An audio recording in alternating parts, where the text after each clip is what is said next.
कभी कभी हम सोचते हैं कि भगवान को खुश करने के लिए बड़ी चीज़ें चढ़ानी पड़ती होगी। बहुत सारी अच्छे अच्छे मिठाई, पुआ, पकवान, मेवा, फल फूल इत्यादि देने पड़ते होंगे भगवान को, तब जाकर कहीं वो खुश होते होंगे। लेकिन सच तो ये है कि भगवान को हमारी चीज़ों की नहीं, उन्हें हमारे भाव की ज़रूरत है। भगवान को हमारे प्रेम की ज़रूरत है। भगवान को स्वच्छ निर्मल हृदय चाहिए। नमस्ते, मैं हूँ गुंजा और आप देख रहे हैं सुनो कहानी 3.0। आज की कथा इसी सच्चे प्रेम पर आधारित है। आज की कथा बताती है कि अगर प्रेम सच्चा हो तो ठाकुर जी स्वयं अपने भक्त के घर पधार जाते हैं। तो आइए सुनते हैं भक्ति का सच्चा प्रसाद। बहुत पुराने समय की बात है। वृंदावन की पवित्र भूमि पर एक ब्राह्मण रहा करते थे। उनका नाम था माधव। माधव रोज सुबह उठकर स्नान आदि से निवृत्त होकर भगवान के मंदिर जाते, वहाँ आरती करते, प्रसाद ग्रहण करते और बड़े ही मन से भगवान की भक्ति में लीन रहते। तो एक बार की बात है, उस मंदिर के पुजारी जी बीमार पड़ गए, जिसकी वजह से माधव को भगवान का भोग लगाने का अवसर मिला। यह जानकर माधव काफ़ी खुश हुए, लेकिन साथ ही साथ चिंतित भी थे।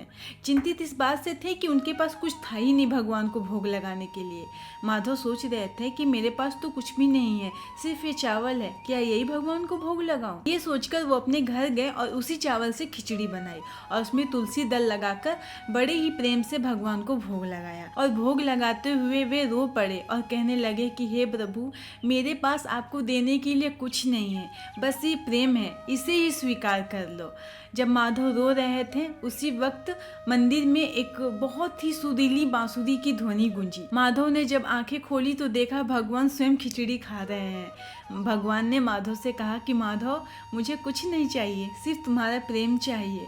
तुम्हारा सच्चा हृदय ही मेरे लिए सबसे मीठा भोग है। उसी दिन से मंदिर में रोज भगवान को खिचड़ी का भोग लगाया जाने लगा, क्योंकि ठाकुर जी ने कहा है कि जहाँ प्रेम है वहाँ मैं स्वयं उपस्थित हूँ। क्योंकि सच्ची भक्ति वही है जहाँ कोई दिखावा ना हो, जहाँ दिल से ईश्वर की पुकार हो, वहाँ भगवान स्वयं प्रकट हो जाते हैं। भक्ति में शक्ति है और प्रेम में भगवान है। तो इसी के साथ लेती हूँ इजाजत। मिलते हैं अगले वीडियो में एक नई कहानी के साथ। तब तक के लिए आप अपना और अपने परिवार का खूब ख्याल रखिए और देखते रहे सुनो कहानी 3.0।